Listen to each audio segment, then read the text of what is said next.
95 something जो है बाहर निकलना स्टार्ट हो जाएगी, मतलब आपको क्लियरिटी और बढ़ जाएगी। जो 80% थी वो 95 हो जाएगी।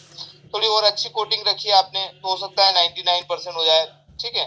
और कुछ कुछ कंपनियां तो 99.9% जो है वो दावा करती है कि इतनी जो है ट्रांसपेरेंसी बढ़ जाएगी। तो लेंस की ट्रांसपेरेंसी बढ़ाने के लिए हमें कोटिंग की रिक्वायरमेंट है, मतलब उससे क्लियरिटी बढ़ रही है आपकी। फिर उसके बाद किसी वजह से फॉग की वजह से, जैसे हमने फॉगिंग मेथड देखी थी, फॉगिंग मेथड में क्या हुआ कि जैसे ही प्लस सवा नंबर दे दिया जाए तो ब्लर हो रहा था, ठीक है, विजन ब्लर हो जाता है। तो किसी फॉग की वजह से मतलब लेंस के ऊपर बहुत सारे जो है ड्रॉपलेट्स आ जाते हैं, पानी के बूंदे आ जाती है। उस फॉग की वजह से जो है हमें कम दिखना स्टार्ट हो जाता है, ठीक है, ब्लरनेस आ जाती है। वो उसी तरह फॉगिंग मेथड की तरह काम करने लग जाता है, जैसे ब्लर इसमें दिखता है ऐसे फॉग की वजह से भी दिखता है, ठीक है। तो इसके लिए भी हम कोटिंग कोटिंग की जाती है। देखिए type of the coating commonly क्या क्या यूज करते हैं। एक तो मल्टी एंटी रिफ्लेक्शन कोटिंग, जिसे एमएआर कोटिंग भी बोलते हैं हम, ठीक है, एमएआर। फिर टिंट किया जाता है, ठीक है। यूवी कोटिंग की जाती है यूवी प्रोटेक्शन के हिसाब से। स्क्रैच रेसिस्टेंट कोटिंग की जाती है, जिसका एसआरसी, इसका शॉर्ट फॉर्म एसआरसी इसको बोलते हैं कि एसआरसी कोटिंग की गई है। मिरर कोटिंग भी कर सकते हैं। हाँ, टिंट का मतलब होता है, चंदन शाह जी, कोई भी लेंस है, जैसे आपके पास में व्हाइट हार्ड कोट है, इसमें कोई कलर चढ़ा दें हम, किसी दूसरा कलर है, ब्लू है, पिंक है, अदर कोई भी कलर हम इसके ऊपर चढ़ा दें, इसको टिंट बोलते हैं। ये जो सनग्लासेस है ये सभी टिंटेड रहते हैं, जो भी गोगल रहते हैं सब टिंट रहते हैं। टिंट का मतलब है कोई कलर चढ़ा देना है उस लेंस के ऊपर।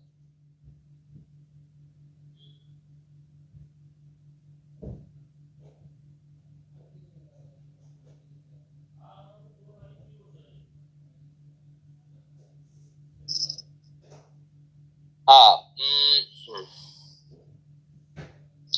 प्रभास सर बोल रहे भाई, नहीं सर कोटिंग में भी फोग आते हैं। हाँ, देखिए उसके एंटी फोग कोटिंग करनी पड़ेगी, एंटी रिफ्लेक्शन कोटिंग थोड़ी काम करेगी, एंटी फोग कोटिंग करनी पड़ेगी जिसमें फोग जल्दी से नहीं आए। तो उसके लिए जैसे आपने कोई आजकल वो एंटी फोग क्लॉथ आता है,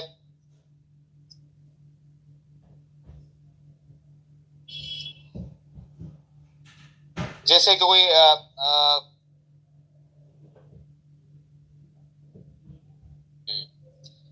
जैसे कि आपको एंटी फोग कोट करना है, मान के चले एंटी फोग कोटिंग करनी है, ठीक है। तो इसके लिए एक क्लॉथ आता है जो कि एंटी फोग क्लॉथ, जो कि बेसिकली फोग को खत्म कर देता है। ये जब तक इसकी कोटिंग रहती है तब तक फोग नहीं आता है।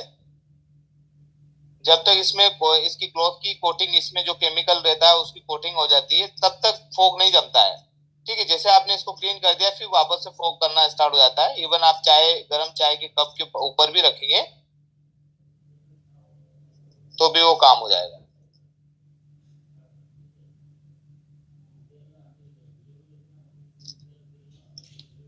मयूर जी बोल रहे भाई अनकोट कहते हैं। हाँ देखिए, अनकोट कहते हैं, हमें पता है सबको कि भाई अनकोट लेंस के ऊपर कलर की कोटिंग की जाती है, बिल्कुल राइट बात, आप तभी एचओर होता है। और उसके ऊपर आप टाइटस कोट कर सकते हैं स्क्रैच रेजिस्टेंट बचाने के लिए। एसआरसी कोटिंग कर सकते हैं उसके ऊपर टिल्ट के बाद। अनकोट के ऊपर कलर चढ़ाया जाता है, कलर चढ़ाने के बाद उसके ऊपर कोटिंग की जा सकती है ताकि स्क्रैच जल्दी से नहीं आए, ठीक है। तो ये आपका जो लेंस है उसमें कोटिंग और कर सकते हैं हम। तो हम कोटिंग की बात करें, different type of the coating, बाकी अनकोट के ऊपर कलर कोटिंग की जाती है, बिल्कुल राइट आप बोल रहे हैं। और उस कोटिंग के ऊपर जैसे अनकोट के ऊपर कलर कर दिया गया है,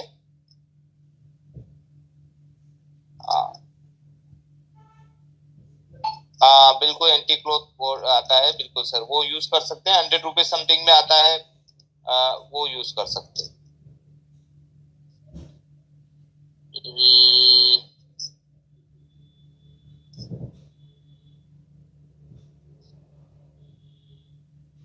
हाँ, राजेश शाह जी बोल रहे हैं भाई यार कौन सी कोटिंग अच्छी है। देखिए आजकल के एनवायरनमेंट के हिसाब से तो आप ब्लू कट कोटिंग ही रखिए, ब्लू कट है या उससे और अच्छी कोई कोटिंग आती है जैसे कंपनी वाइज, बाकी ब्लू कट ही है।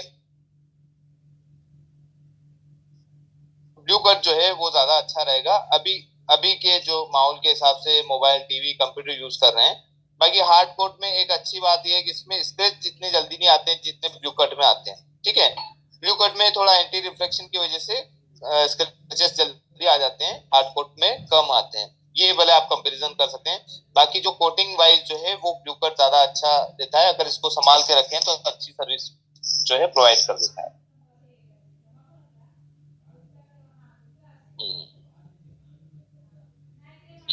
कितने टाइम, एक बार आपने अगर इसको वाइप कर दिया है एंटी क्लोथ से, तो जब तक दूसरी बार नहीं धोएंगे या दूसरी बार आपने क्लीन नहीं किया तब तक चलता रहेगा। ठीक है, जैसे कि एक बार आपने सुबह मॉर्निंग में इसको एंटी क्लोथ से क्लीन कर लिया है, मान के चले चश्मे के ग्लासेस को, अब इसके बाद क्या है कि चल ही रहा है, अगर इसमें कोई गंदा हो गया है उसके बाद आपने दूसरी बार नॉर्मल क्लोथ से क्लीन कर लिया तो ये कोटिंग हट जाती है, फिर वापस से आपको एंटी क्लोथ कोटिंग यूज करनी पड़ेगी। तो जब एक बार आपने कर दिया चलता रहता है, मतलब आप मान के चलें कि सुबह से शाम तक चल जाता है। मिरर कोटिंग होता है, पोलराइज कोटिंग होती है, एज कोटिंग होती है, इतने टाइप की। देखिए इन कोटिंग के बारे में आपको सबसे ज्यादा नॉलेज है मुझसे मेरे बजाय, क्योंकि आप डेली रूटीन लाइफ में पूरा वर्क करते हैं। ठीक है, डेली पेशेंट को समझाते हैं, नए नए प्रोडक्ट से आप इंट्रोड्यूस होते हैं। ठीक है, तो मैं एक जस्ट अपन एक चर्चा डिस्कशन कर रहे हैं कि इतने टाइप की कोटिंग आती है, हमने सिस्टमेटिक वे के हिसाब से हम आपको समझाना चाह रहे हैं। मल्टी एंटी रिफ्लेक्शन कोटिंग का मतलब होता है, हाँ आगे चल के हम बात करेंगे, मिरर कोटिंग का स्लाइड है सर। ठीक है, मल्टी एंटी रिफ्लेक्शन कोटिंग का मतलब ये हुआ है, आगे चल के सुभाष जी बात करेंगे इसके बारे में भी। अलाउ मैक्सिमम ट्रांसमिशन, देखिए मल्टी एंटी रिफ्लेक्शन का मतलब होता है जितना ज्यादा ट्रांसमिशन हो उतना कोशिश करती है। हाइड्रोफोबिक कोटिंग हो जाती है, ओलियोफोबिक कोटिंग हो जाती है, एंटी स्टैटिक कोटिंग हो जाती है, और enhance vision in low light intensity, ये भी एक कोटिंग हो गई है। ठीक है, हाइड्रो का मतलब होता है वाटर, जो हाइड्रो है उसका वाटर, और फोबिया मतलब होता है डर, फियर। ठीक है, तो पानी को न जमने देना उसको हम हाइड्रोफोबिक कोटिंग बोलते हैं। ठीक है, वाटर रेपलेंट, कई बार हम बात करते हैं वाटर रेपलेंट कोटिंग है सर इसके अंदर, तो वाटर रेपलेंट मतलब हाइड्रोफोबिक कोटिंग है। उसके बाद ओलियोफोबिक कोटिंग, ओलियोफोबिक का मतलब होता है ऑयल, जो आपके फिंगरप्रिंट से आते हैं। ठीक है, चेहरे में ऑयल आता है, इन्हीं को ऑयल बोलते हैं। और उससे फोबिक, फोबिक का मतलब क्या हो गया कि डर, फियर, तो जो ऑयल से प्रोटेक्शन कर दे उसको ओलियोफोबिक कोटिंग कही जाती है। Anti static coating, anti static का मतलब है इजीली ब्रेक ना हो, फाइबर वैसे ब्रेक नहीं होता है पर कई बार किसी वजह से ब्रेक होने के भी चांसेस रहते हैं, तो एंटी स्टैटिक कोटिंग की जाती है जिससे ब्रेक नहीं होता है। Enhance vision in low light intensity, कम से कम लाइट में भी पेशेंट को अच्छा सा अच्छा दिखे, जैसे कि जिसमें हम वेव फ्रंट टेक्नोलॉजी का बात करते हैं, इसमें जो है ब्राइटनेस और बढ़ जाती है, तो ऐसी कोई कोटिंग की जाती है जिसमें ब्राइटनेस और इम्प्रूव हो जाए। ठीक है, तो ये लो लाइट में भी पेशेंट अच्छा दिखता है।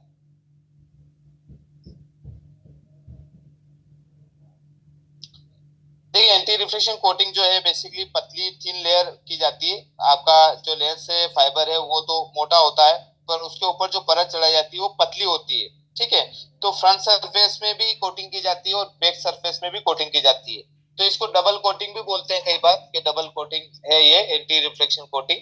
तो फ्रंट सरफेस और बैक सरफेस दोनों तरफ कोटिंग की जाती है। अच्छा, एंटी रिफ्लेक्शन कोटिंग से ये फायदा मिलता है कि आप इजीली कहीं पे भी जो है आराम से विदाउट रिफ्लेक्शन के देख सकते हैं, क्लियरिटी बढ़ा सकते हैं आपकी आंखों की विद ग्लासेस। ठीक है, और सामने वाला जो पर्सन जो आपसे बात कर रहा है वो भी आंखों में आंखें डालकर आराम से बात कर सकता है, रिफ्लेक्शन की वजह से उसमें डिस्ट्रक्शन नहीं आएगा। ठीक है, तो वो सामने देखते हुए आपके रिफ्लेक्शन को नोटिस नहीं करेगा, आपकी आंखों को नोटिस करेगा, तो ये भी एंटी रिफ्लेक्शन का फायदा मिलता है। जो एंटी रिफ्लेक्शन जो कोटिंग है ये कई बार ग्लेयर को भी खत्म करती है, ग्लेयर बेसिकली पोलराइज या गोगल ही खत्म करते हैं, पर एंटी रिफ्लेक्शन में कुछ परसेंटेज जो है ग्लेयर को भी मिनिमाइज करती है। ठीक है, तो ग्लेयर का मतलब है होता है चकाचौंध, जो लाइट की चकाचौंध है उसको मिनिमाइज करती है। तो क्या होता है, ये बेटर विजन होता है नाइट ड्राइविंग में, and more comfortable vision for reading and computer use. ठीक है, तो रीडिंग में और कंप्यूटर यूज में भी ये कोटिंग ज्यादा फायदेमंद है, एंटी रिफ्लेक्शन कोटिंग। अब यहाँ पर इमेजेस देखेंगे कि दो तरह की जो इमेजेस आपके सामने दिख रही है, इसमें रिफ्लेक्शन आ रहे हैं और दूसरे में विदाउट रिफ्लेक्शन है। देखिए जो लेंसेज के जो एनिमी है वो आपको दिखेंगे रिफ्लेक्शन, स्मजेस फिंगरप्रिंट्स जल्दी आ जाते हैं, ठीक है, स्क्रैचेस आ जाते हैं, डस्ट में हम एनवायरनमेंट में घूम रहे हैं तो डस्ट चिपक जाती है उसकी जल्दी से, फिर उसको वापस क्लीन करना रहता है, और पानी उसके ऊपर चिपकने की वजह से विजन हैम्पर होना स्टार्ट हो जाएगा, विजन आपको पूरा नहीं मिलता है, ठीक है। तो ये जो है 5 एनिमीज है, और ये 5 एनिमीज को दूर करने के लिए कोटिंग की जाती है। और कोटिंग जैसे मैंने बताया आपको, हाइड्रोफोबिक कोटिंग हो गई, ओलियोफोबिक कोटिंग हो गई, स्ट्रेस रेजिस्टेंट टाइटस कोट हो गया है, ठीक है, डस्ट के लिए जो है कोटिंग हो गई है, वाटर रेपेलेंट के लिए कोटिंग हो गई जो मैंने आपको हाइड्रोफोबिक बोली है। तो ये सभी जो कोटिंग है वो बेसिकली इसी स्क्रैचेस और डेली रूटीन में आप जो वर्क करते हैं उसको खत्म करने के लिए ये कोटिंग की जाती है। देखिए जो रिफ्लेक्शन है वो कहाँ कहाँ से कितनी बार आ सकता है आपकी आंखों में, तो इसके बारे में बात कर लेते हैं।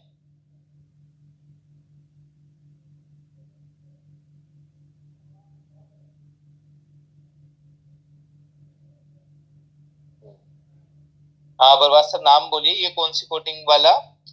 देखिए जो रिफ्लेक्शन जो आते हैं, लाइट के रिफ्लेक्शन या किसी भी चीज के, वो कहाँ कहाँ से आते हैं। एक रिफ्लेक्शन ऐसा आया कि जो आपने चश्मा पहन रखा है, ये poster surface of the lens, PS जिसको हम बोलेंगे, उससे टकरा कर आंख के अंदर चला गया, एक तो ये रिफ्लेक्शन हो गया। कई बार पेशेंट बोलता है मुझे यहाँ पे पीछे की इमेजेस दिखाई देती है, ठीक है, तो ये इमेजेस क्यों दिख रही है? रिफ्लेक्शन की वजह से। तो ये बैक सरफेस का रिफ्लेक्शन हो गया है। फिर उसके बाद यही रेस जो है सरफेस को पार कर ली इसने, बैक सरफेस को, फिर फ्रंट सरफेस से टकराकर, क्योंकि इसकी इंटेंसिटी कम हो गई एक सरफेस टकराने की वजह से, बाकी इंटर हो गई है, फिर वहां से टकराकर आपकी आंख में चली गई, ये दूसरा एक रिफ्लेक्शन आ गया है। फिर तीसरा एक रिफ्लेक्शन देखिए कि यहाँ से रेस गई, फिर आपके लिम्बस से टकराई, टकराने के बाद फिर इंटीरियर सरफेस से टकराई, फिर जाके अंदर में चली गई, ठीक है। तो ये रिफ्लेक्शन हो गया है। उसके बाद आप देखेंगे कोई रेस अंदर चली गई, फिर टकराई, फिर पोस्टर सरफेस से टकराई है, फिर अंदर चली गई, ठीक है। तो और ये देखिए आप टोटल इंटरनल रिफ्लेक्शन स्टार्ट हो जाता है, कई बार ये इस तरह की ट्रेवल करती रहती है, फिर आंख में चली जाती है, तो ये भी आपका एक रिफ्लेक्शन हो गया।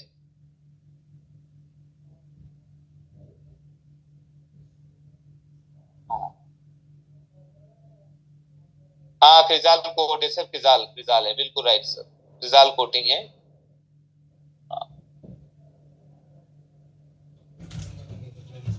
तो ये 5 टाइप के रिफ्लेक्शन अपनी आंखों में जाते ही हैं और उसकी वजह से परेशानी आती है पेशेंट को, ठीक है। तो इसको खत्म करने के लिए हमने एंटी रिफ्लेक्शन कोटिंग की गई है, और इस रिफ्लेक्शन को मिनिमाइज आप करेंगे तो क्लियरिटी जो है वो और बढ़ जाती है।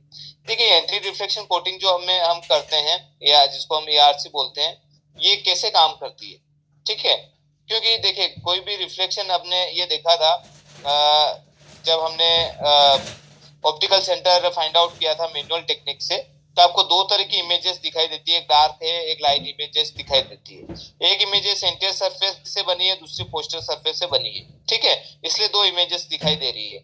इसी तरह जो रिफ्लेक्शन आता है वो एंटीरियर सरफेस का भी रहता है और पोस्टर सरफेस का भी रहता है, दो रिफ्लेक्शन आपको हमेशा दिखाई देते हैं। अब यहाँ पर हम आगे बढ़ते हैं।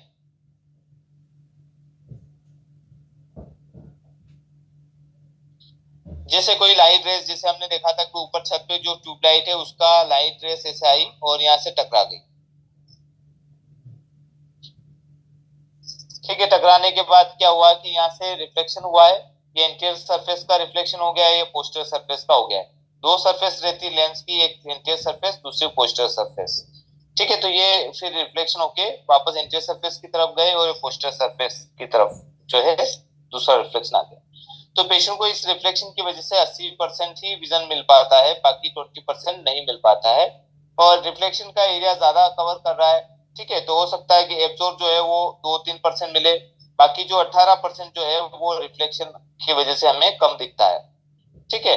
तो इस रिफ्लेक्शन को मिनिमाइज करने के लिए हमने एंटी रिफ्लेक्शन कोटिंग की गई है। और एंटी रिफ्लेक्शन कोटिंग करने पर क्या होता है कि ये जो वेव्स रहते हैं, पॉजिटिव और नेगेटिव वेव्स, ठीक है, जैसे कि मान के चलें दो तरह की जो उस समय जो है वेव्स चल रही थी। अभी यहाँ पर आप देखिए, यहाँ पर अगर ये प्लस का रिफ्लेक्शन है तो इसके ऊपर एक माइनस का रिफ्लेक्शन आ गया, तो ये मिनिमाइज हो गया, ये जीरो हो गया है, ठीक है। हमने इसके ऊपर एक एंटी रिफ्लेक्शन कोटिंग कर दी गई है। तो जो आपका बैक सरफेस का रिफ्लेक्शन आ रहा था उसको हमने उल्टा कर दिया है। ठीक, उल्टा का मतलब है वो रिफ्लेक्शन जो है इसके अकॉर्डिंग नहीं चलेगा। अगर इसमें एक स्पाइक ऊपर उठी तो इसमें नीचे उठेगी। ठीक है, ये माइनस का हो जाएगा, ये प्लस का है या माइनस का। इस तरह से जो इमेज जो भी रिफ्लेक्शन है वो मिनिमाइज हो जाता है, बिल्कुल मिनिमाइज। जो आपको इस तरह से दिख रहा था वो ऐसे डॉट हो जाता है। ठीक है, तो ये एंटी रिफ्लेक्शन का जो काम है वो इस तरह से एंटी रिफ्लेक्शन काम करती है।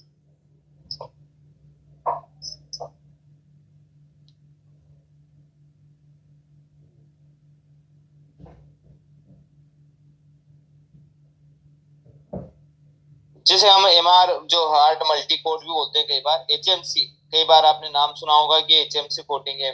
ठीक है, इस कोटिंग में क्या क्या रहता है कि सबसे पहले तो आप यहाँ पर देखिए ये आपका लेंस है। ठीक है, ये लेंस हो गया है और इस लेंस के ऊपर एक बेस कोटिंग की जाती है जिसको बेस कोट बोलते हैं। उसके बाद हार्ड कोटिंग की जाती है, यहाँ पर हार्ड कोट देखिए आप, ये हार्ड कोट कर दिया गया है। फिर उसके बाद जो हमारे कोटिंग रहती है जो कि मल्टी एंटी रिफ्लेक्शन कोटिंग जिसको बोलते हैं, इलेक्ट्रा कोटिंग जो कि डस्ट से प्रिवेंट करती है। ठीक है, हाइड्रोफोबिक कोटिंग यहाँ पर देखिए, हाइड्रोफोबिक हो गई है, ओलियोफोबिक कोटिंग हो गई है। ठीक है, तो ये जो कोटिंग रहती है बेसिकली ये पानी और ऑयल से बचाने का काम करती है। इस वजह से डस्ट फ्री कोटिंग, यहाँ पर आपको इस वजह डस्ट फ्री कोटिंग मिल जाएगी। तो इतनी तरह की जो है कोटिंग चलाई जाती है किसी लेंस के ऊपर।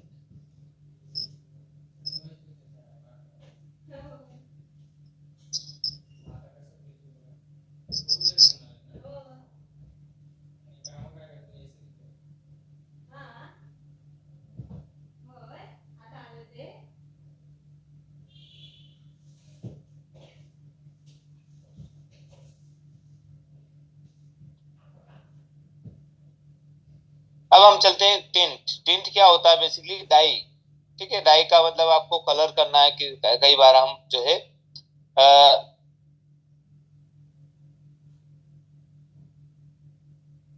एंटी रिफ्लेक्शन की बात कर रहे थे चंदन शाह जी।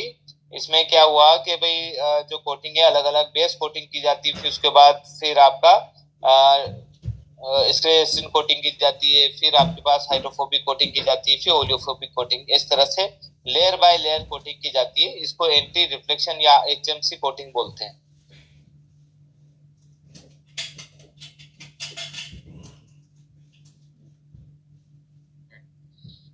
अब यहाँ पर देखिए टिंट या डाइस। टिंट क्या होता है? बेसिकली टिंट जिसमें लेंस को डिप करके उसमें कलर चढ़ाया जाता है। किसी भी लेंस के ऊपर कलर चढ़ाने को टिंट कहा जाता है।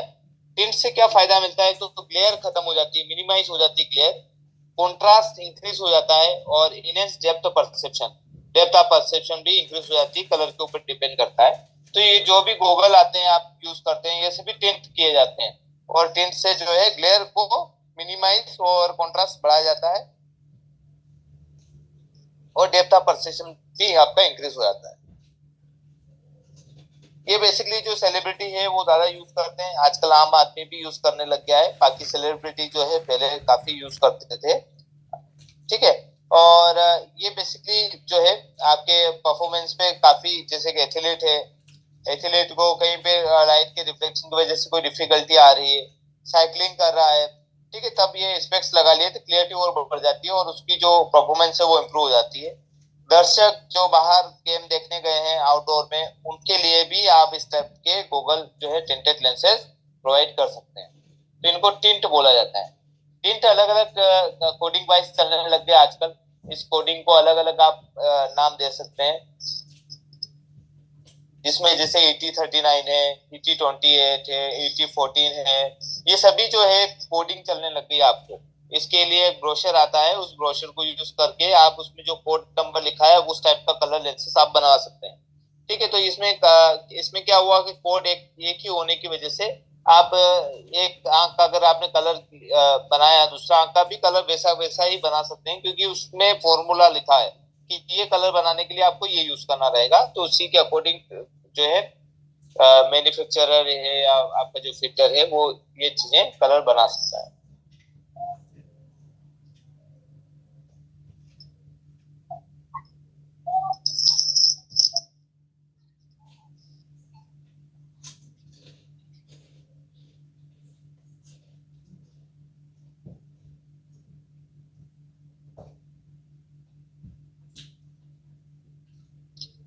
जैसे ग्रे कलर है तो ग्रे में आप देखिए पहले जो है परसेंटेज वाइज जो है कलर किया जाता था।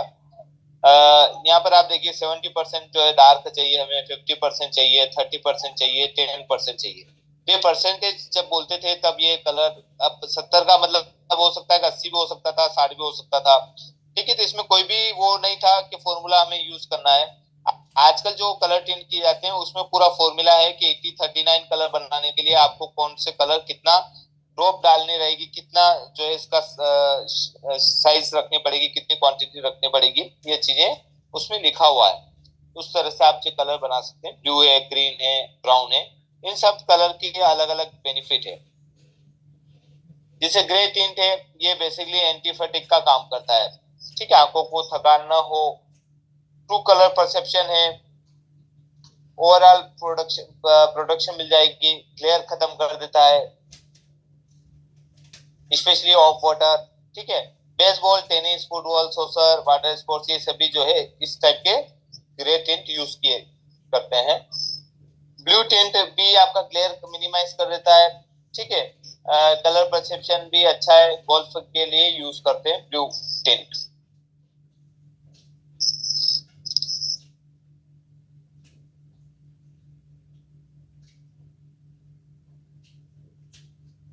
इसी तरह येलो टिंट देखिए आप, येलो टिंट जो है बेसिकली आप देखेंगे वो हेज हेजी एरिया मिल रहा है या फोगिंग वाला एरिया मिल रहा है आपको, कि भाई जैसे आप कार में बैठे बाहर फोग है और आपको नहीं दिख रहा है, 10 मीटर भी नहीं दिख पा रहा है,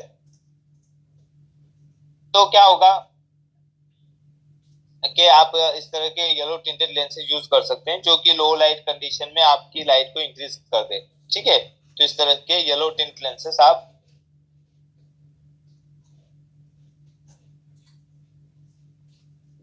तो ये बेसिकली जैसे seeking, mountain biking, hunting, aviation, target shooting, ये लोग जो है येलो टिंट यूज करते हैं। कई बार आपने देखा होगा कि डॉक्टर लिखता है कि ब्राउन या एम्बर टिंटेड चाहिए, तो ब्राउन एम्बर का मतलब होता है ब्राउन जो है ब्राउन कलर, एम्बर टिंटेड बोलते हैं कई बार इसको। तो आपको कंफ्यूज ना हो एम्बर और ब्राउन में, तो आप यहाँ पर इस तरह से देख सकते हैं। ये कॉन्ट्रास्ट इंक्रीज कर देता है। कई बार किसी पेशेंट को अगर जो है डार्क लेटर नहीं पढ़ने की दिक्कत आती है, नहीं पढ़ पाता है, तो ऐसे कोई लेंस को हम ब्राउन कलर टिंट में कर देते हैं, नंबर के साथ ब्राउन टिंट, जिससे पेशेंट जो है इजीली जो है कॉन्ट्रास्ट उसका इंक्रीज हुआ है और क्लियरिटी थोड़ी और बढ़।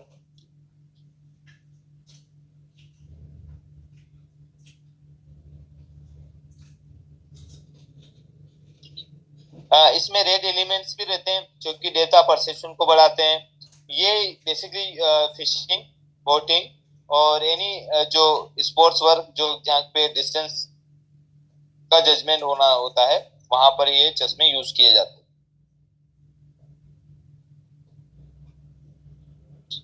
इसी तरह आप देखिए रेड और पिंक टिंटेड लेंसेज। रेड जो है वो विजुअल डेप्थ को इंक्रीज कर देता है, आई स्ट्रेन को रिड्यूस कर देता है, गुड रोड विजिबिलिटी रहती है, और साइकिलिंग और रेसिंग वाले जो रहते हैं स्पोर्ट्स पर्सन, वो ये यूज करते हैं साइकिलिंग और रेसिंग के गेम में।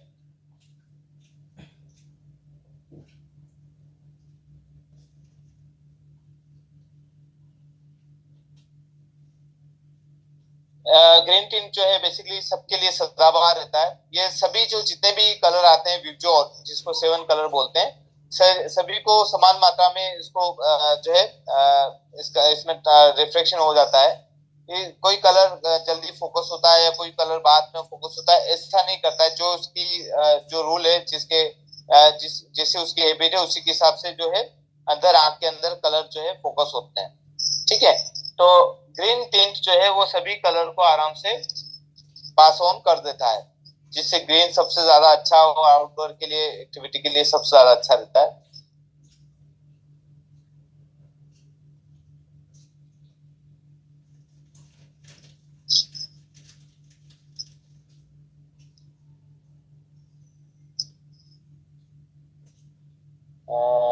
किसी का क्वेश्चन?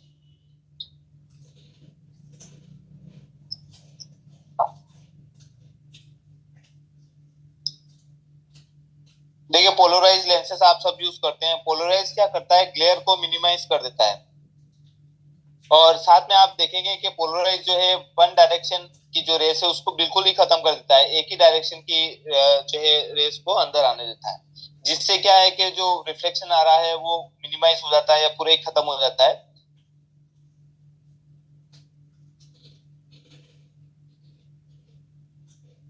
तो पोलराइज आप देखेंगे कि जिस इस तरह का कोई पोलराइज है, इसमें जो अंदर रेस अलाउ करेगा ये ओनली वर्टिकल डायरेक्शन की कर रहा है, बाकी ओरिजेंटल जो डायरेक्शन में रेस है उसको कट कर देता है। ठीक है, तो वन डायरेक्शन से ही रेस को अंदर आने देता है, अदर डायरेक्शन उसमें ब्लॉक कर देता है। तो इसको हम पहचानेंगे कैसे, आप किस तरह से पहचान सकते हैं? पहचानने का सबसे बढ़िया तरीका है, आप दो प्रोग्रेसिव ले लीजिए और दोनों को ओवरलैप कर लीजिए। ठीक है, इस तरह से ओवरलैप करेंगे आप, तो उससे पता चल जाएगा ये वाला जो एरिया है वो फुली जो है ब्लॉक है, इसमें नहीं दिखता है पेशेंट को। इस तरह यहाँ पर एक दूसरे को ओवरलैप करेंगे तो ये पूरा ही टोटल ब्लॉक हो जाएगा, और जैसे आप अलग अलग करेंगे फिर दिखने लग जाएगा। तो ये टोटली जहाँ ब्लॉक होता है वो प्रोग्रेसिव के अंदर ही होता है, बाकी जैसे आप इनको अलग अलग रखेंगे फिर वैसे ही दिखेगा जो उसके चश्मे में दिख रहा है या दूसरे वाले चश्मे में दिख रहा है। ठीक है, तो ये पहचानने का तरीका, इसको ओवरलैप कर लीजिए और रोटेट कर लीजिए उसी लेंस के ऊपर, जिससे आप एक जगह बिल्कुल ब्लैक स्क्रीन हो जाएगी, फिर वापस से ट्रांसपेरेंसी बढ़ जाएगी। तो ये तरीका है पोलराइज चेक करने का। ये बेसिकली आप देखेंगे इसमें जो पोलराइज एजेंट जो प्लेस रहते हैं वो स्पेसिफाइड ऑर्डर में जो है उसके वेवलेंथ के अकॉर्डिंग प्लेसमेंट होता है, जिसकी वजह से ग्लेयर कम से कम आते हैं आपके आंख के अंदर या खत्म ही हो जाते हैं। ये बेसिकली आप देखेंगे क्लियरिटी है, आई स्ट्रेन है। ठीक है, ये चीजें होती है कई बार हमारे आंखों में पोलराइज नहीं यूज करने की वजह से। और इनका जो है डिमेरिट क्या हो सकता है, एक तो विजुअल डिस्प्ले यूनिट जो है, जैसे कि आप मॉनिटर देखिए, कंप्यूटर देखिए, ये इसमें जो है लिमिटेशन मिल जाएगी आपको। एलसीडी है, मोबाइल है, एटीएम है, यहाँ पर दिक्कत आती है पेशेंट को जिनको भी पोलराइज चश्मा पहन रखा है।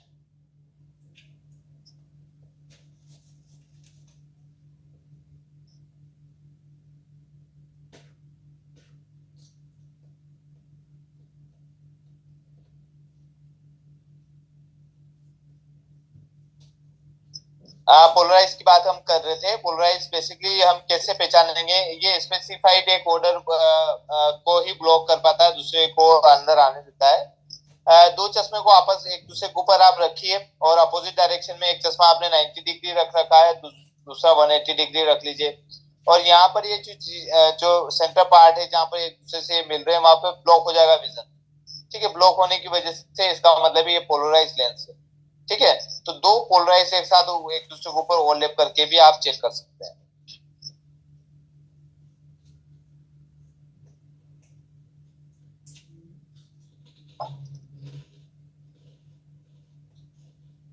और इसकी लिमिटेशन भी होती है। लिमिटेशन का मतलब है कहाँ कहाँ काम नहीं कर पाता है।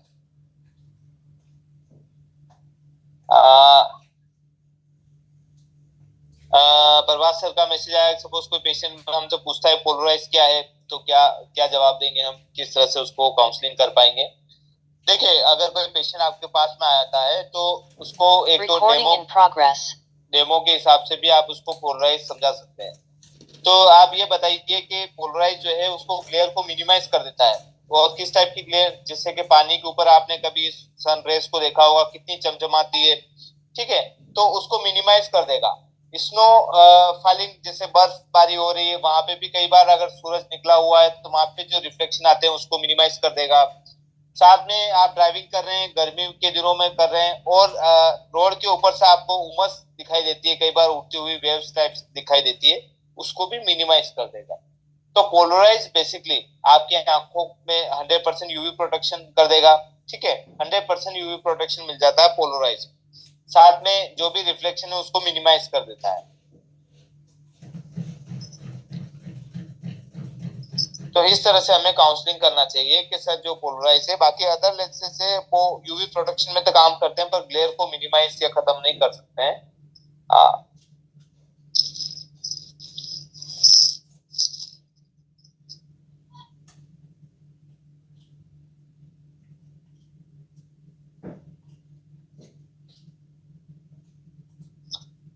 एक और यूवी कोटिंग क्या होती है, बेसिकली यूवी का मतलब होता है अल्ट्रा वायलेट रेस। ठीक है, तो ये अल्ट्रा वायलेट रेस जो रहती है, ये सन रेस रहती है, एक तरह से सूरज की किरणें रहती है, और इन किरणों की वजह से कैटरेक्ट स्टार्ट हो जाता है, कई बार मोतियाबिंद बन जाता है, नखूना बन जाता है।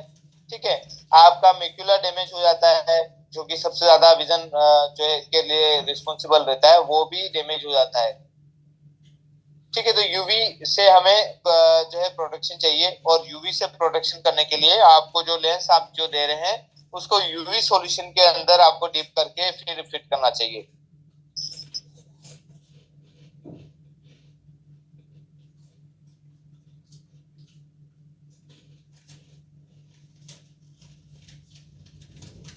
कई बार ये यूवी कोटिंग वाले जो लेंसेस है वो प्रोटेक्शन के हिसाब से प्रोटेक्टिव पर्पज से भी यूज करते हैं लोग। सिकर या माउंटेन जो है माउंटेन नर्स जो रहते हैं वो भी कई बार यूज करते हैं। एस्ट्रोनॉम्स भी यूज करते हैं यूवी वाले जो है गॉगल। सूडोफिकिया के लिए हमें यूवी कोटिंग वाले ही लेंस देना चाहिए। क्यों ऐसा क्यों करते हैं कि अंदर का जो लेंस है वो तो निकाल दिया गया है, उसकी जगह दूसरा कांच का टुकड़ा जो ग्लास है वो हमने फिट कर दिया है। अब ये ग्लास का जो पीस है ये यूवी प्रोटेक्शन नहीं कर पाता है, क्योंकि हमारा नेचुरल लेंस तो यूवी प्रोटेक्ट करता था, जितनी हमें रिक्वायरमेंट है रेज उतनी ही अंदर आंख के अंदर जाने देता था। ठीक है, अब सूडोफिकिया में तो ऐसा नहीं है, क्योंकि लेंस ही खत्म हो गया है। तो उसके लिए आपको क्या करना है, जो भी सूडोफिकिक आते हैं उनको यूवी प्रोटेक्टिव लेंसेज दीजिए, आप प्रोवाइड करिए।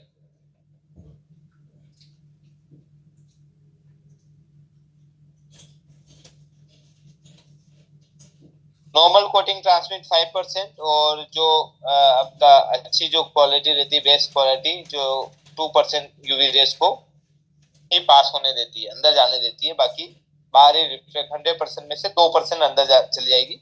98% इसका रेशियो है। और नॉर्मल कोटिंग करेंगे तो उसमें 95% तो चली जाएगी, बाकी 5% रुक जाएगी।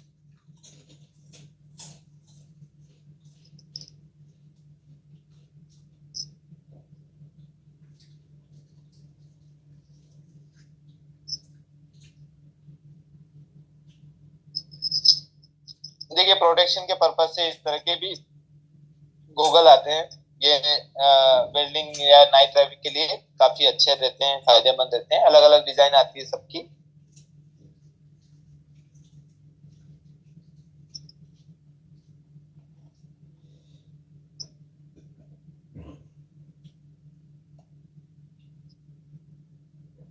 देखिए, यूवी चेक करने के लिए आपके पास में लेंसोमीटर है, उसके अंदर एक फंक्शन आता है। अगर आपका लेंसोमीटर हाईटेक है, अच्छा है क्वालिटी वाइज, तो उसमें यूवी का रहता है। आप रेबेन का गॉगल आप रखिए, उसके ऊपर 100% यूवी प्रोटेक्शन बताएगा। बाकी जैसे हार्ड कोट रखते हैं तो उसमें 60 45 60% बताता है। कोई टिंटेड लेंस रखेंगे तो 65 70 80% दिखाता है। तो इसी तरह जो है आप लेंसोमीटर के अंदर फंक्शन ट्राई करिए, कभी मिल जाता है तो वहां से भी आप यूवी रेस कितनी क्या है प्रोटेक्शन है वो आप पता कर पाए।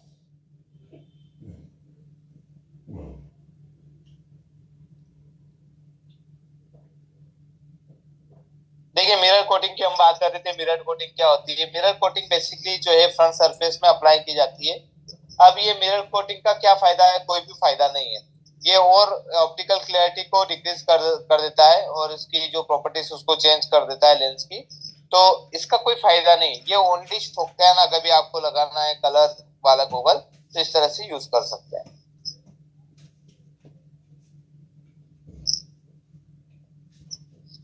हाँ, इनका कोई फायदा, कॉस्मेटिक पर्पस के लिए ही हम यूज करेंगे, बाकी कोई मतलब नहीं है।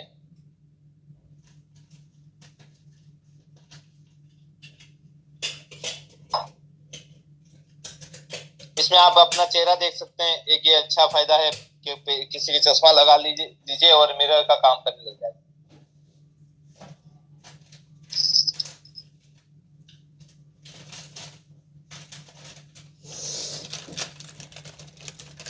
ठीक है, scratch resistant how many lens जो आप पूछ रहे हैं, तो आपको तो नॉर्मली आप रूटीन लाइफ में आप देखेंगे तो आपको हार्ड कोट मिल जाएगा। अगर बहुत सारी कंपनियां बहुत सारे लेंस बनाती है अलग अलग टाइप की, और पॉलीकार्बोनेट है जैसे कि 1.59 इंडेक्स हो जाएगा। फिर उसके बाद अलग अलग जो है उसको देख सकते हैं। तो आप तीन ही याद रखिए, एक तो आपका नॉर्मल जो लेंसेस आते हैं, ठीक है, दूसरा जो है टाइटस के साथ।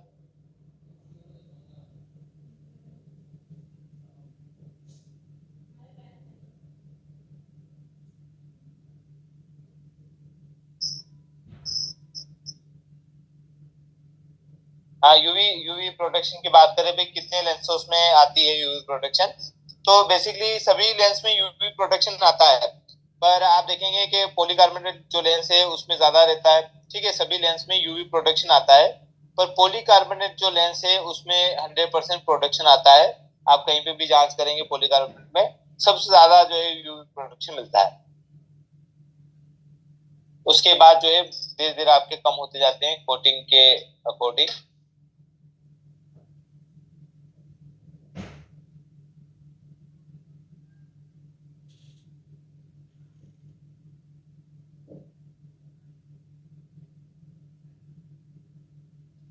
देखिए, जो स्क्रैच रेजिस्टेंट कोटिंग है जिसको एसआरसी बोलते हैं हम, और ये बेसिकली आप देखेंगे ट्राइवेक्स लेंस आता है, प्लास्टिक आता है, पॉलीकार्बोनेट, इन लेंसेज के ऊपर जो है अप्लाई की जाती है। पॉलीकार्बोनेट जो है सॉफ्ट मटेरियल रहता है, इजीली ब्रेक नहीं होता है, ठीक है, तो इसके स्क्रैच होने की ज्यादा चांसेस रहता है सॉफ्ट होने की वजह से, तो इसके ऊपर एक कोटिंग कर दी जाती है, ठीक है, तो इसको हम एचएमसी कोटिंग बोलते हैं।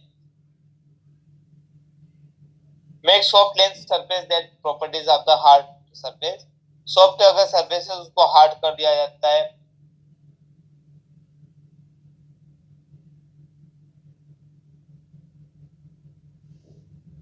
ये अनकोटेड लेंस है और ये विद हार्ड कोट है जिसको हम टाइटस बोल रहे हैं। टाइटस बेसिकली एक सिलिका मटेरियल रहता है, उसके सॉल्यूशन में डीप की जाती है, ठीक है, तो टाइटस जो है ये एक तरह से कांच के इक्विवेलेंट काम करता है, जो ग्लास की परत रहती है उसकी तरह काम करता है। तो टाइटस जो है उसके ऊपर चढ़ा दिया जाता है जिससे स्ट्रेस आने की संभावना न के बराबर हो जाए।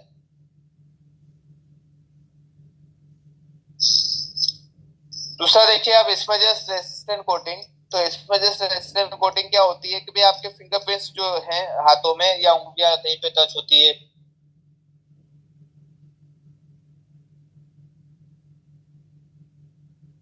देखिए ये जो कोटिंग की जाती है इसको तो एंटी रिफ्लेक्शन बोलते हैं। और एचएमसी का मतलब होता है कि इसमें बहुत सारी लेयर की कोटिंग की गई है, ठीक है, बाकी आरसी में भी लेयर की कोटिंग आती है, पर जो है आप कंपैरिजन करना चाहें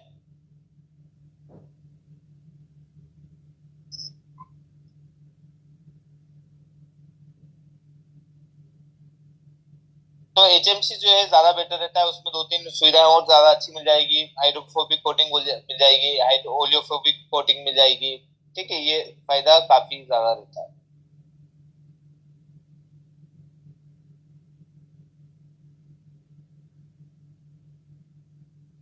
ये जितने भी कंपनी के लेंसेज है ये सभी CR39 है, इसको कोलंबिया रेजिन मटेरियल बोलते हैं। तो इनमें आप देखेंगे कि प्लास्टिक में जो शार्प आवाज आती है जब भी नीचे गिरता है, और जो फाइबर है जिसको CR39 बोलते हैं वो नीचे गिरता है तो उसका आवाज जो है डल आएगी, थोड़ी सी हल्की सी आएगी, ज्यादा इतनी तीक्ष्ण नहीं आएगी। तो ये आप फर्क कर सकते हैं, नहीं तो जहाँ पे आप बना रहे जो भी लेंस बना रहे हैं उसके रेपर के ऊपर देख लीजिए, साथ में उस सामने वाले से पूछिए लेंस आपका सही है, वास्तव में है पॉलीकार्बोनेट है या नहीं है। कटने के बाद पता नहीं चलता है कई बार, तो ये आपको ध्यान रखना है।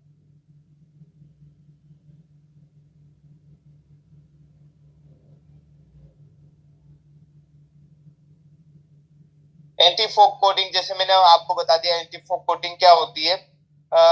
जैसे कई बार फोक एसी में आप बैठे हैं, किसी कार में बैठे हैं और एसी में बैठे हैं, और जैसे आप बाहर उतरना हुआ और आपके शीशे जो है वो ब्लर हो जाएंगे, ठीक है, फोक की वजह से।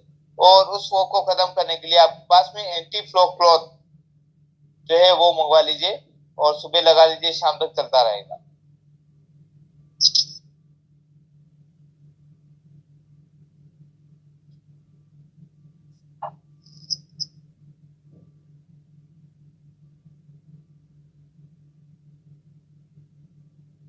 एंटी फॉग में आप ये देखिए दो पिक्चर दे रखी है, और इसमें आप देखेंगे एक में तो ड्रॉपलेट्स आ गई है, और जिसमें एंटी फॉग क्लॉथ कर रखा है उसमें कोई भी ड्रॉपलेट्स नहीं आ रही, क्लियर विजन आपको दिखाई देगा। तो इस तरह से वो एंटी फॉग क्लॉथ भी आप मंगवा सकते हैं।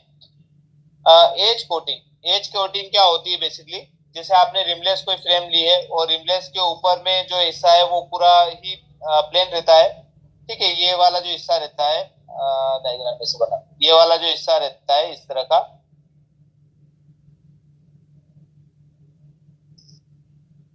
ठीक है। तो इसमें क्या होता है, लाइट यहाँ पर गई और फिर टोटल इंटरनल रिफ्लेक्शन हो जाता है, फिर अंदर चली जाती है। तो ये रिफ्लेक्शन बार बार बहुत सारी लाइट के साथ हो रहा है, ये तो मैंने एक ही बताई है। तो इसको खत्म करने के लिए हमें क्या करना रहेगा कि ऊपर एज पे कोटिंग कर दी जाए। ये इसको एज कोटिंग बोलते हैं, ये कोटिंग आप जैसे कर देंगे, ठीक है। तो इसमें कोई जो लाइट रे जो ऊपर से हार्मफुल रेस है वो अंदर नहीं जाएगी और इसके अंदर ट्रेवल नहीं करेगी लेंस के ऊपर। तो इसको हम एज कोटिंग बोलते हैं, कई बार एज कोटिंग भी।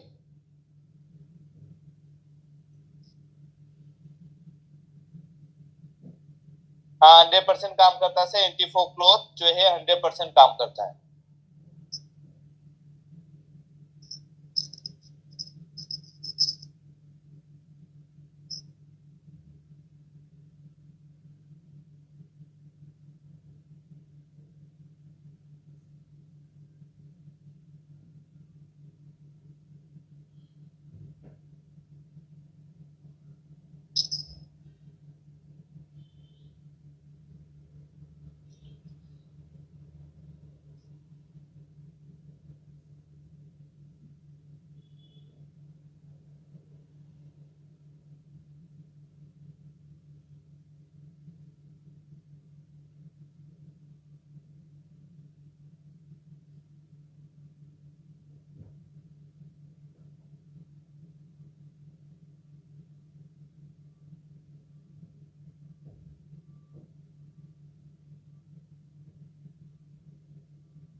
इसका एक और अपना जो ट्रबल शूटिंग का है उसको भी थोड़ा स्टार्ट कर देते हैं।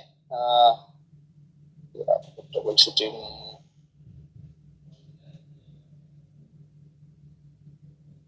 देखिए जब भी आप किसी पेशेंट का प्रोग्रेसिव फिट करते हैं तब आप, या फिर मार्किंग करते हैं, तब आपको पूरा देखना है कि जो चश्मा बना बना रहे हैं आप, ये इस तरह से फिट है या नहीं है, ठीक है। आपके सामने एक इमेजेस दिखाई दे रही होगी और इसमें देखिए जो फिटिंग क्लोज है पिपिल के बिल्कुल सामने है, उसके नीचे पीआरपी आ गई है, उसके ऊपर जो है आपका डिस्टेंस रेफरेंस सर्कल आ गया है,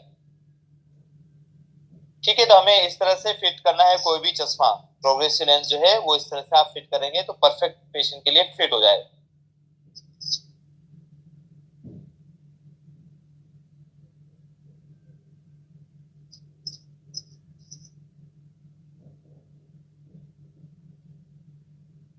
अब इसमें क्या हुआ है, बेसिकली क्या क्या दिक्कत आ सकती है।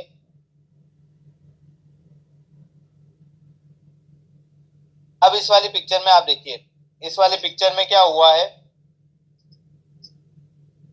कि आपने जो पीआरपी वो पिपिल के सेंटर में लगा लिया है, बाकी फिटिंग क्रॉस ऊपर की तरफ चला गया है, नियर सर्कल काफी ऊपर चला गया। अब इस पेशेंट को क्या दिक्कत आएगी, नियर अच्छा रहेगा, डिस्टेंस और इंटरमीडिएट दोनों ही ब्लर हो जाएंगे उस पेशेंट के, ठीक है। तो अगर पेशेंट डिस्टेंस की कंप्लेन कर रहा है तो इस टाइप के जो है लेंसेज जो है आप देखेंगे कि इस टाइप से फिटिंग तो लग गया है, फिर आप इसको जो है एडजस्ट करेंगे,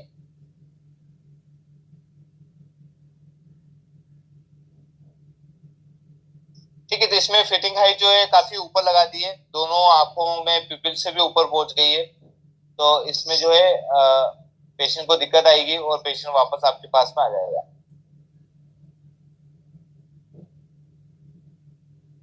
ठीक है। तो इसमें reading will be quite easy to read and maybe you can good indoor but outdoor everything will be blur, ठीक है।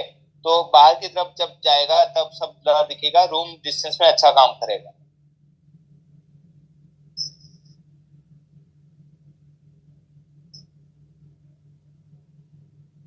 कई बार हम जब मार्किंग लेते हैं तब आप देखिए कि चेन कई बार पेशेंट जो है आगे की तरफ आ जाता है, तो उसको आपको समझाना है कि आपको जैसे नॉर्मल बैठे हैं वैसे ही बैठिए, इसमें आपको थोड़ा सा आगे आने की कोई जरूरत नहीं है, और आप वहां पर मार्किंग ले लीजिए, पीपल का सेंटर ले लीजिए, फिर बाद में आईपीडी से मैच कर लीजिए।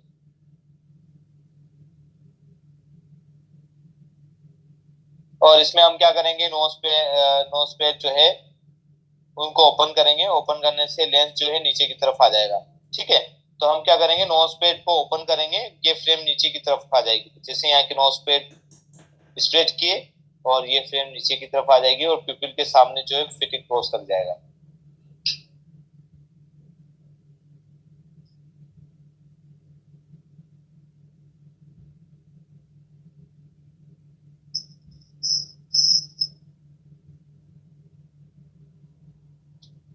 अगर सपोज आपका स्पेक्स जो है काफी नीचे ले लिया आपने, फजी फिटिंग का मतलब है डर लगता है कि हम यार सेंटर ये लें तो ऐसा तो नहीं दिक्कत आ जाएगी, तो हम ऐसा करते हैं कि पीपल के आसपास ही रखें या पीपल से 1-2 ऊपर ही रखें ताकि पेशेंट का विजन तो क्लियर रहे।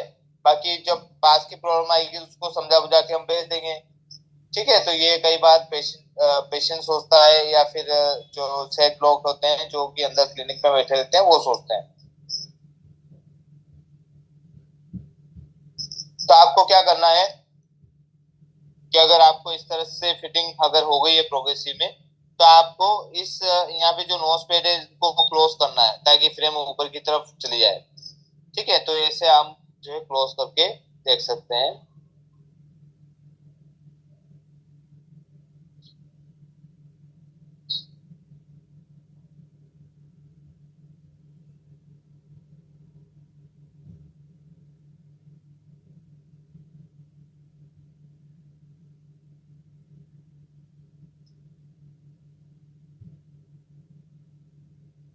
हाँ, हीट करके फाइबर की फ्रेम है तो उसको हीट करके वहां नोज पेड की समस्या आएगी, बिल्कुल आएगी सर।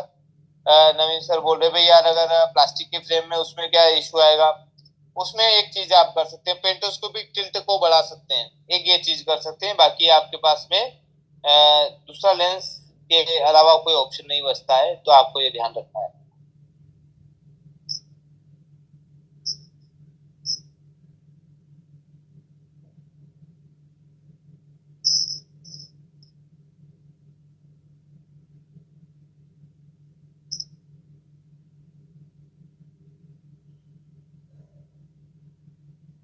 दूसरा यहाँ पर आप देखेंगे कि जो फ्रेम है वो डिसेंटेड हो गई है। ठीक है, तो इसमें जो पोजीशन है फिटिंग क्लोज की वो भी अलग हो गई है। अब ऐसे कंडीशन में क्या करेंगे, ऐसे कंडीशन में आपको उस पेशेंट को नया लेंस ही प्रोवाइड करना रहेगा। और कोई ऑप्शन, आईपीडी की मिस्टेक है इसमें। आईपीडी जो है आपने सही नहीं ली है, या आईपीडी को लेकर आपने जो जो फिटिंग हाइट है ऑप्टिकल सेंटर की लोअर रिम से, तो वो सही नहीं लिया है। ठीक है, तो कई बार आपको ये देखना है कि एक तो आईपीडी आपकी चेक करिए सही है या नहीं है। आईपीडी आपने यहीं पे लगाया था, दोनों के बीच की दूरी 1-2 बार और रिटर्न ट्राई कर सकते हैं कितनी आ रही है।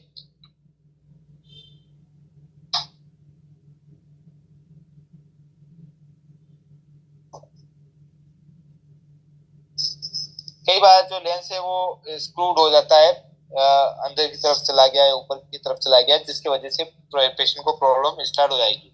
बाइनोकुलर विजन बहुत कम मिलता है।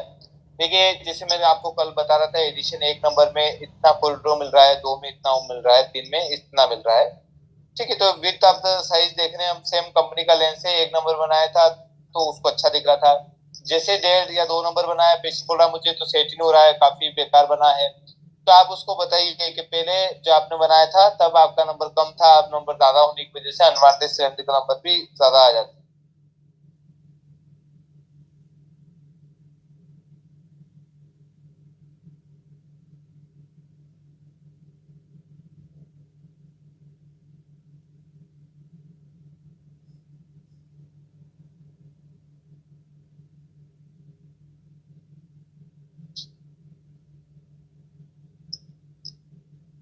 जितनी रीडिंग पावर हम बढ़ाएंगे, पास का एडिशन बढ़ाएंगे, उतना जो है विजुअल फील्ड जो है कम होता जाएगा। ठीक है, तो इसका आपको हमेशा ध्यान रखना है।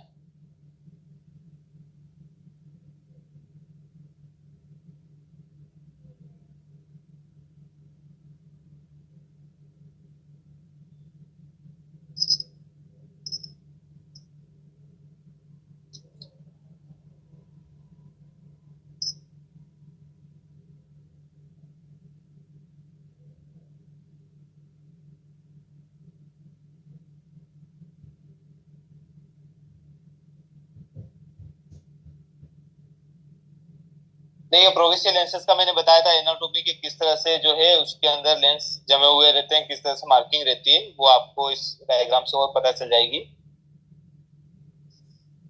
फिटिंग क्रोस जो है फिटिंग करने के पर्पज से ही फिटिंग क्रोस लगाया जाता है, तो उसका आपको ध्यान देना है।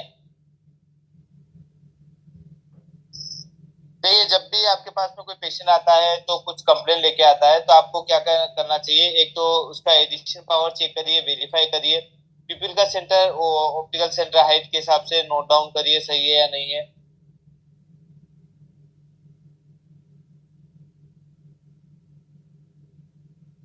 हमेशा ये ध्यान रखें मोनोकुलर जो है आईपीडी लें, वो बाइनोकुलर मत लीजिए। और उसके बाद वेरीफाई करिए एक बार और उसको उसके बाद इंक्लूडिंग टिल्ट शार्प और वर्टेक्स।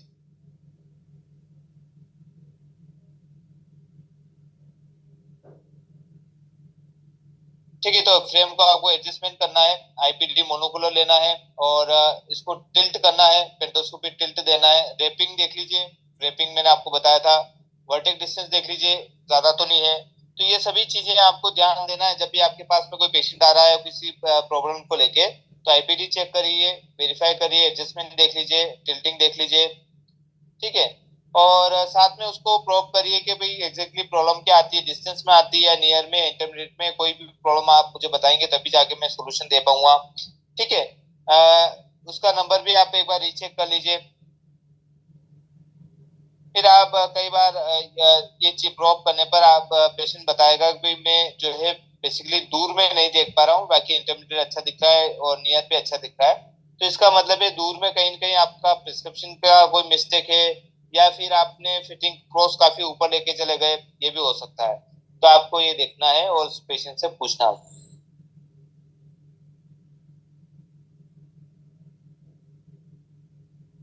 अपने आप को असेस करना चाहिए उस समय कि भाई मैंने जो नंबर दिए वो परफेक्ट है या नहीं है।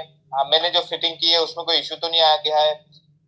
आपने उस प्रोग्रेसिव लेंसेज जब दिया था उसको ट्रेन किया नहीं किया, आपने कोई काउंसलिंग की थी या नहीं की थी, इसके बारे में भी आप बात करेंगे।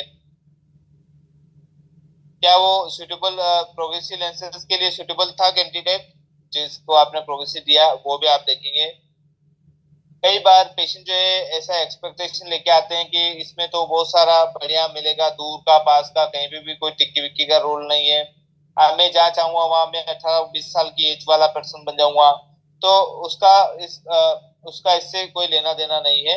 आप उनको ये बोलिए कि भैया ये जो हम स्पेक्स बना रहे हैं इसमें आपको एक सुविधा तो मिल रही है, पर कुछ कुछ जो है इसमें एब्रेशन भी रहते हैं लेंस के अंदर, जिसकी वजह से थोड़ा सा ब्लर रहता है। धीरे धीरे आपकी हैबिट जैसे हो जाएगी, ये ब्लरनेस भी अपने आप खत्म हो जाएगा।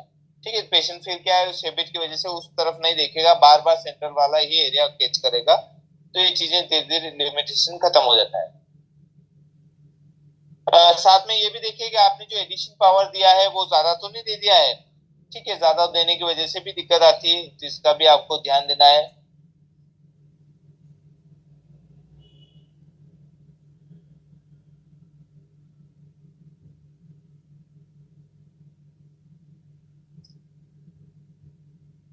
देखिए ट्रबल शूटिंग कभी सपोज डिस्टेंस में आती है तो क्या कंप्लेन लेके आता है पेशेंट, पेशेंट बोलता है कि मुझे दूर में ब्लर दिख रहा है, जहां देखता हूँ वहां पे दूर में ब्लर दिखता है। तो आपको क्या करना है कि भाई आपका प्रिस्क्रिप्शन वेरीफाई कर लीजिए। एक बार रिफ्लेक्शन भी करके देख लीजिए आपने सिलेंड्रिकल नंबर प्रॉपर दे रखा है या नहीं दे रखा है, ऐसा तो नहीं सिलेंड्रिकल नंबर आपने आउट कर दिया है। ठीक है, तो एक और कंप्लेन ये हो सकती है, पेशेंट बोल रहा है कि मेरा जो विजन है विजुअल फील्ड है वो नेरो है। नेरो का मतलब उसको कम दिख रहा है, दूर तो दिखता तो है सामने फ्रंट से, बाकी इतना एरिया कवर नहीं कर पा रहा हूँ। तो उसका बेस कर्व देख लीजिए, साथ में उसको फेस फॉर्म दे दीजिए। ठीक है, ऐसा कोई पेशेंट जिसमें विजुअल फील्ड की कंप्लेन लेके आ रहा है कि मैं देख तो पा रहा हूँ पर आसपास मुझे ब्लर दिखते हैं, दैट मीन्स कि इसका जो कंप्लेन है वो विजुअल फील्ड की है। तो आप उसको क्या करेंगे, फेस फॉर्म जो है वो आप एडजस्ट कर लेंगे, और जिसकी वजह से पेशेंट को वापस से दिखने लग जाएगा। एक कंप्लेन ऐसे भी आ रही है, पेशेंट बोल रहा है मैं डिस्टेंस जब भी देखता हूँ तब ब्लर दिखता है, और जैसे मैं सिर को थोड़ा ऊपर की तरफ डायरेक्ट करता हूँ तो distance vision is blur when head is erect, सीधा जब सिर रखता है तब उसको ब्लर दिख रहा है, और जैसे चिन को लोअर करता हूँ नीचे की तरफ करता हूँ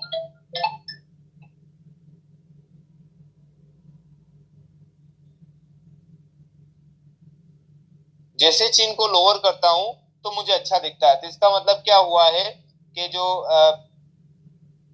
चश्मा है वो काफी, उसका फिटिंग क्रॉस ऊपर की तरफ लग गया है। ठीक है, अब उसको नीचे की तरफ लेके आना पड़ेगा। जो प्रोग्रेसिव का फिटिंग क्रॉस है, ये फिटिंग क्रॉस जो है वो ऊपर की तरफ लग गया है और पेशेंट की पिपिल यहाँ पर है। जैसे चीन को लोअर करता है तो ये फिटिंग क्रॉस इसके सामने आ जाता है और पेशेंट को 6/6 दिखने लग जाता है।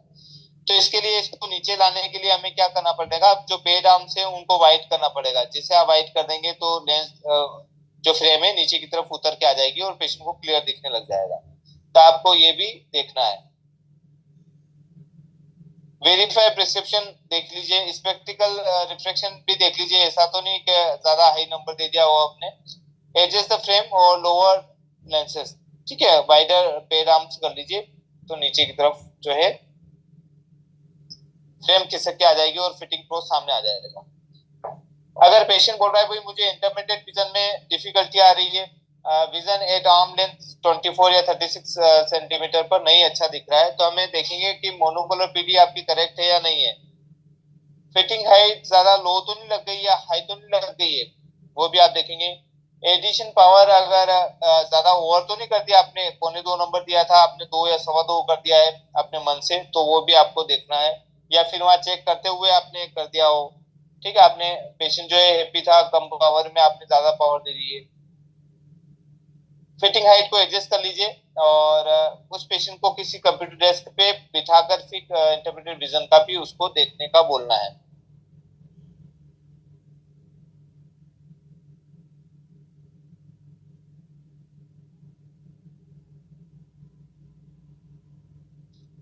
अगर आर्म लेंथ की डिस्टेंस पे उसका विजन एरो हो रहा है तो आप उसका क्या करेंगे, वर्टेक्स डिस्टेंस को रिड्यूस कर लीजिए।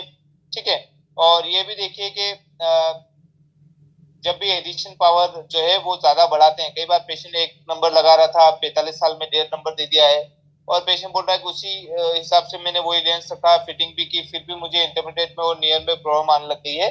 तो कई बार आप देखेंगे कि भाई एडिशन पावर बढ़ाएंगे तो कॉरिडोर और विड्थ ऑफ द कॉरिडोर दोनों ही कम हो जाते हैं, उसकी वजह से दिक्कतें स्टार्ट हो जाती है। ठीक है, नियर का हम कल रीड करेंगे। अभी कोई क्वेश्चन है आपके तो पूछ सकते हैं, कोई प्रॉब्लम्स आ रही है कुछ अभी तक, फिर कल हम जो है ये देखकर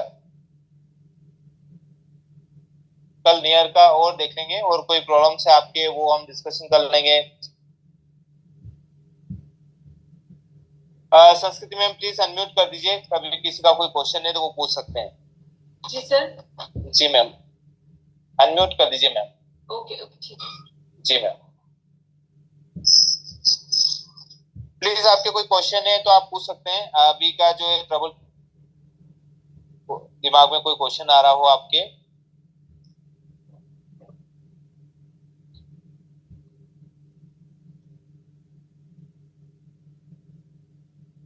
देखिए, पेशेंट कोई भी कंप्लेन लेके आएगा या तो डिस्टेंस की लेके आएगा या इंटरमीडिएट की लेके आएगा या रीडिंग की कंप्लेन लेके आता है, बस इतनी ही कंप्लेन रहती है। या फिर विजुअल फील्ड की लेके आता है कि भाई चश्मा सब सेट हो रहा है, पर जब मैं ड्राइव कर रहा हूँ तो आसपास में जो निकल के जाते हैं, आसपास मुझे क्रॉस करके जाते हैं, वो मुझे ब्लर दिखता है। ठीक है, ऐसे भी कोई कंप्लेन लेके आएगा तो आप उसके अकॉर्डिंग, जो कंप्लेन लेके आता है उसके अकॉर्डिंग आपको सेटअप करना है, उससे उसकी प्रॉब्लम जो है सोल्व हो जाती है। बशर्ते आपका रिफ्लेक्शन अच्छा होना चाहिए, आईपीडी ओके होना चाहिए, बाकी पूरा एडजस्टमेंट का ही पूरा गेम है। एडजस्टमेंट से जो है वो क्लियर देख सकते हैं आप। और काउंसलिंग मस्ट है, जितनी काउंसलिंग आप अच्छे से करेंगे प्रोग्रेसिव लेंसेज वाले पेशेंट की, उतना जो है पेशेंट को जल्दी सेट हो जाता है कोई भी प्रोग्रेसिव लेंस। किसी का कोई क्वेश्चन है पूछ सकते हैं।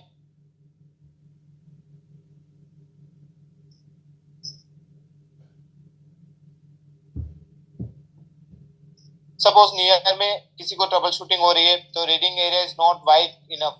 ठीक है, अगर रीडिंग एरिया देखना चाहे पेशेंट को तो वो बोल रहा है भाई इतना वाइडर नहीं दिख रहा है, मुझे ओनली स्पॉट दिख रहा है, तो हम ये देखेंगे कि जो फिटिंग हाइट है वो ज्यादा लो तो नहीं लग गई है। ठीक है, जैसे कि पेशेंट का स्पेक्टिकल है और ये आईज है और ये फिटिंग हाइट यहाँ पर होना चाहिए, फिटिंग क्रॉस यहाँ होना चाहिए, फिटिंग क्रॉस नीचे की तरफ आ गया है, उसकी वजह से तो नहीं हो रहा है कि इंटरमीडिएट विजन से देखने की कोशिश कर रहा हो पेशेंट, ये भी आप देखेंगे। एडिशन पावर देखेंगे ज्यादा और प्लस तो नहीं हो गया है, उसका भी आप देखें। हमें ऐसे पेशेंट का क्या करना है, अगर वाइडर नहीं दिख रहा है तो आप आपको पेंटोस्कोपिक टिल्ट को इंक्रीज कर देना है। नोज पेड आर्म को नैरो कर देंगे तो फ्रेम ऊपर की तरफ चली जाएगी, ताकि नीचे इतना जो नियर सर्कल जो नीचे काफी चला गया है, यहाँ पर नियर सर्कल आ गया है, फोकस नहीं कर पा रहा है, तो हम जैसे नोज पेड आर्म्स को नैरो करेंगे फ्रेम ऊपर की तरफ चली जाएगी। ठीक है, साथ में पेंटोस्कोपिक टिल्ट भी दे दीजिए आपको। क्वेश्चन आया है कोई, देखिए।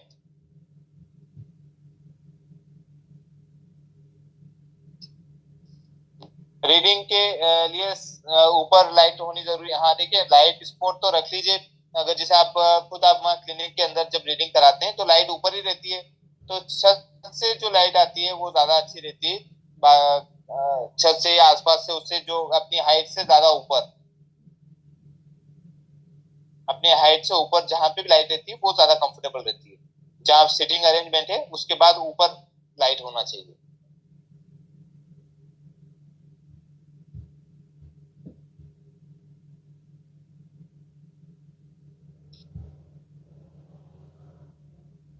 हेलो जी सर।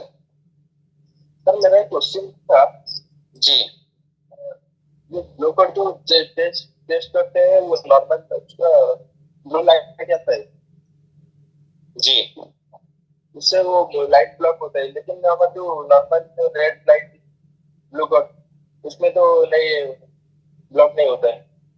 हाँ, तो ये ब्लू फिल्टर का मतलब ही हुआ है सर कि जो जो ब्लू लाइट की कोई भी रेस है, ये ब्लू लाइट बेसिकली क्या रहती है कि हार्मफुल रहती है। वैसे ये जो आर्टिफिशियल जो हम यूज करते हैं कंप्यूटर या मोबाइल, यहाँ से आर्टिफिशियल ब्लू लाइट निकल के आती है। सनरेज के अंदर जो है नेचुरल निकल के आती है, ये अपनी आंखों के लिए अच्छी रहती है। नेचुरल जो आती है वो अच्छी रहती है। बाकी जो कंप्यूटर मोबाइल या अदर इक्विपमेंट यूज करते हैं, वहां से जो ब्लू लाइट आती है वो हार्मफुल रहती है। तो ब्लू लाइट को ही फोकस किया गया है, अदर लाइट को फोकस नहीं किया गया है, तो ये ब्लू लाइट को रोक देता है। अपने अंदर आंख में रोड्स एंड कोन्स जो रहते हैं, ये अगर एक्टिवेट बार बार होते रहे तो फिर कई बार नींद ना आने की प्रॉब्लम स्टार्ट हो जाती है। तो ये ब्लू लाइट प्रोडक्शन इसीलिए किया गया है। जी, ब्लू लाइट।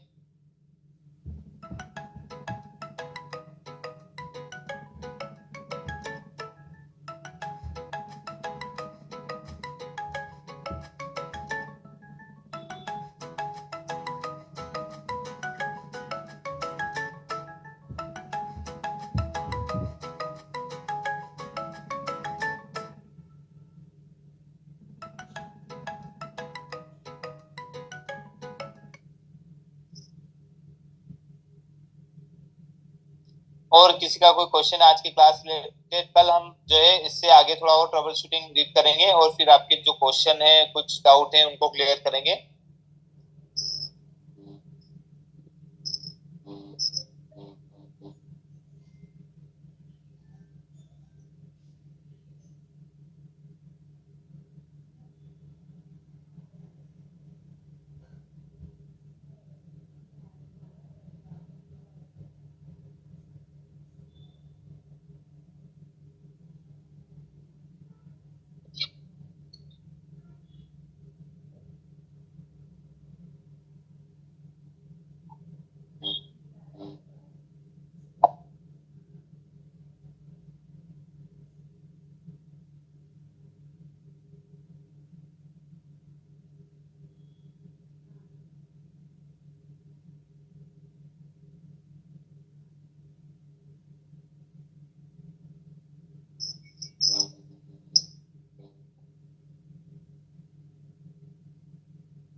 ठीक Sheikh sir, thank you very much. No question. Okay okay sir. ठीक है संस्कृति मैम, आज की क्लास यही फिनिश करते हैं, कल राइट टाइम मिल लेते हैं। Okay, thank you sir join करने के लिए, thank you. Saraswati ma'am.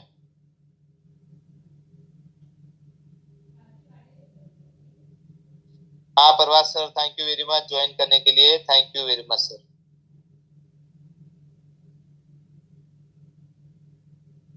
Okay Rajesh sir, thank you join करने के लिए।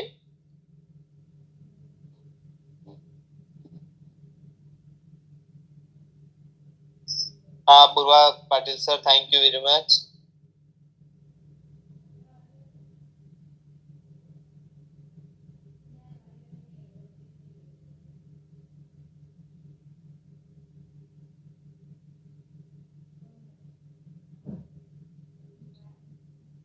वन जीरो एट इनका आया है भी मैसेज कि आपसे सवाल पूछने में ठीक नहीं लग रहा है, लगता है बराबर।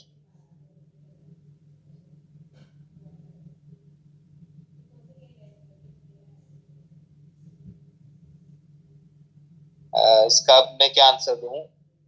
अच्छा, बार बार मैंने बराबर सोचा, बार बार अच्छे। आप पूछ लीजिए सर, ऐसा कोई इशू नहीं है। देखिए आपको मैं सिखाने के पर्पज से ही बैठा हूँ, और मेरा तो मन यही है कि आप अच्छे से अच्छे जो है क्लियरिटी वाइज पूरा सीख के न फिर आप शॉप पर बैठिए, ताकि आपको कोई भी डाउट रहे वो पूरा क्लियर रहे। तो ऐसा कोई इशू नहीं है, आप पूछ सकते हैं सर, कोई दिक्कत नहीं, कोई इशू नहीं है।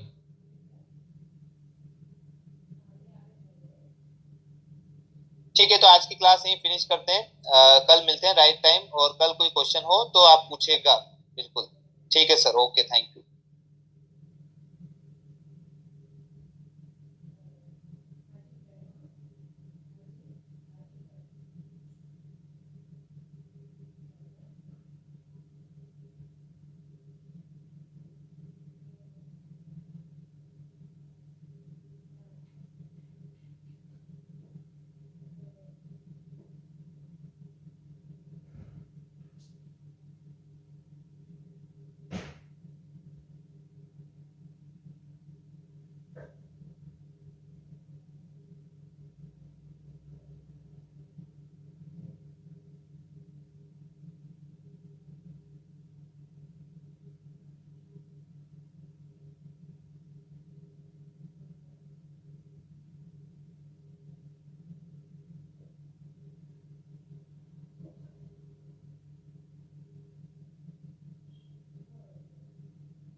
Record.